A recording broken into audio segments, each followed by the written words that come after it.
Fala galera, Gigante Vascaíno na área. Primeiramente, aqueles que não são inscritos, se inscreve no canal, dê aquele joinha, ative o sininho. Vamos agora para o pós-jogo coletiva do Emílio Faro, nesse empate em 0-0 pelo Chapecoense. Vamos que vamos às partes. Primeiro, Emílio, o que você acha da dificuldade da Série B? Das condições que vem enfrentando, pegou uma Chapecoense em um nível um pouco diferente de algumas outras equipes, mas o que você conclui sobre como está sendo essa Série B? Hoje nós enfrentamos a equipe melhor visitante do campeonato, um time que se compactava muito bem no último terço, e quando a gente encontra e enfrenta equipes com essa característica, realmente fica com um grau de dificuldade maior para resolver. A gente não conseguiu, tentou, agora a gente criando perspectivas para trás, a gente vai sempre criar um problema. E na verdade a equipe não se apresentou. A equipe, ao mesmo tempo que tentou, soube atacar marcando. Em momento nenhum a gente deu transição, em momento nenhum a gente correu um risco exagerado na partida e mostra o grau de maturidade da equipe do Vasco hoje. E dentro de uma competição tão difícil que a gente está disputando, a gente andou mais um degrauzinho. Queríamos ter andado 3 degraus, mas andamos mais um degrau. E quanto à arbitragem, o que você achou? Ela influenciou no resultado? Como você analisa a arbitragem do jogo de hoje? A arbitragem está muito pressionada no Brasil, né? Tá todo mundo falando da arbitragem. E nisso de falar, entra numa pressão que geralmente são os treinadores que sofrem essa pressão, e hoje essa pressão está toda em cima da arbitragem. E a arbitragem fica indecisa em tomar atitudes na partida. E aí gera toda uma insatisfação das duas equipes e gera um jogo que é a última coisa que um time mandante precisa, um jogo dinâmico. Quando eu respondo o que eu falo, que o time estava em bloco baixo, um jogo picotado, um jogo parado, um jogo que traz insatisfação o tempo todo para as equipes, o jogo não anda. Então, como visitante, esse tipo de arbitragem indecisa, com falta de convicção, prejudica a equipe mandante. E no caso, hoje, independente do que aconteceu, nós fomos prejudicados porque o tempo de bola em jogo, a torcida crescendo junto com a equipe, toda hora é tolhida e toda hora estancada essa situação da torcida vir junto com a equipe. Fica complicado jogar. Mas existe uma coisa que me incomoda. Existe um VAR. Já está se parando o jogo por vários motivos. Se tem uma indefinição num pênalti, em alguma... o VAR solicita e olha. Você marca um pênalti e depois confirma no VAR. Se não foi pênalti, você não dá pênalti. Simples assim. Agora, Emílio, e quanto ao Alex Teixeira? Como é que é a avaliação dele? Foi o planejamento correto a entrada dele no tempo que ele entrou? E como é que deve ser o desenvolvimento dele nos próximos jogos? Fala um pouco pra gente. O Alex já existia uma programação para ele, mais ou menos de um tempo adequado para ele jogar. E aí é que a gente fala da situação da dinâmica, do que a gente tem para solucionar os problemas do jogo e a dinâmica junto com a torcida. Quando a torcida vem junto, a gente começa a criar uma situação de pressionar o adversário.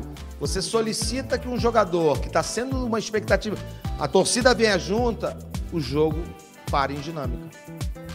E aí ele foi dentro do processo, iniciou um processo e uma progressão que ele está por fazer até ele estar em plenas condições para suportar os 90 minutos. E agora, após a expulsão de Nenê, já não tem o Palácios, como é que fica a continuação da manutenção desse meio campo do time do Vasco? Infelizmente, a gente tem que solucionar os problemas. O Nenê não vai estar devido a um cartão. Então a gente vai criar, nós temos 10 dias, nós viemos numa sequência de 5 jogos em 15 dias e agora a gente abre 10 dias para a próxima partida. A gente vai ter tempo para regenerar os atletas, a gente vai ter tempo de se planejar, a gente vai ter tempo de se preparar e aí executar o jogo com a Ponte Preta, que com a chegada de alguns jogadores elevou muito o nível de jogo da Ponte Preta. Então a gente tem uma partida com um grau de dificuldade muito grande lá no Moisés Lucarelli. E os reforços que acabaram de chegar? Você já espera contar com eles pro próximo jogo? Já está para modificar, entrar na vaga da galera que não está para jogar? Nós temos já a baixa do Riquelme, que vai vir para a operação, essa galera que levou o terceiro cartão amarelo. O que dizer dos novos reforços? Será que eles já pintam na próxima? Deixa eles chegarem para eu ter condições de falar algo sobre eles. Por enquanto, nós sabemos que eles chegaram, as condições que eles estão, como que vai ser, isso aí é dentro desse processo de preparação, a gente vai ter noção exata de que vamos usar. Voltando a falar de Alex Teixeira, como você pretende colocar o Alex, aproveitar o Alex Teixeira nesse Vasco?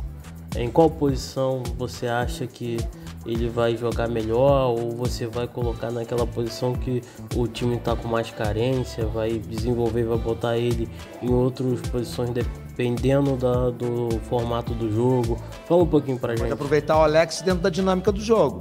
O jogo está tendo uma possibilidade melhor pelo meio, a gente aproveita ele pelo meio, pelo lado direito, pelo lado esquerdo, uma situação muito similar com o Nenê. A gente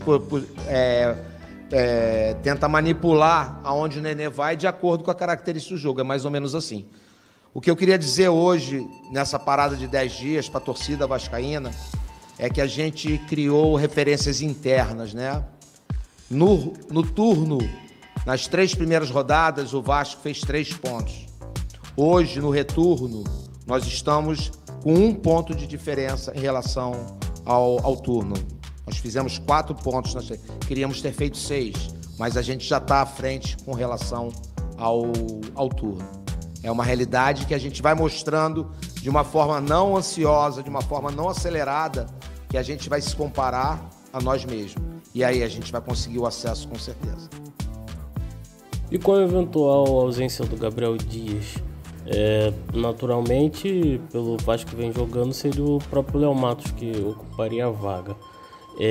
Mas muita gente vem criticando algumas atuações e tem um jogador de zaga que é o Danilo Boza, que ele já fez às vezes a atuação naquela lateral.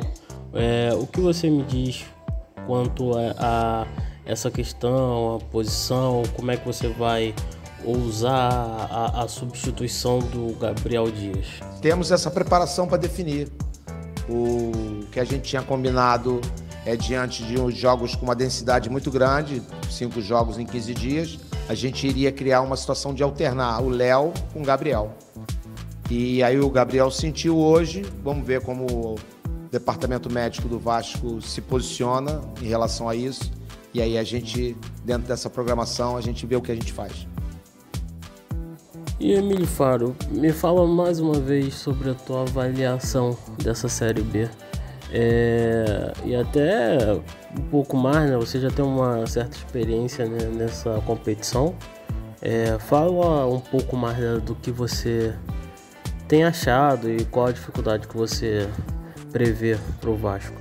Eu tenho é a minha terceira vivência na série B. Eu tenho um título na Série B, já vivi a Série B.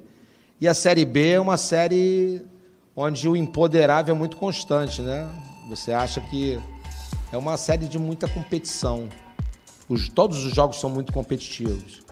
E aí gera aquela situação da gente querer ganhar a todo custo. A ideia é sempre estar avançando. Mas e aí, daqui a pouco emenda uma sequenciazinha de vitória, a gente ganha mais gordura ainda. Essa é a característica da Série B.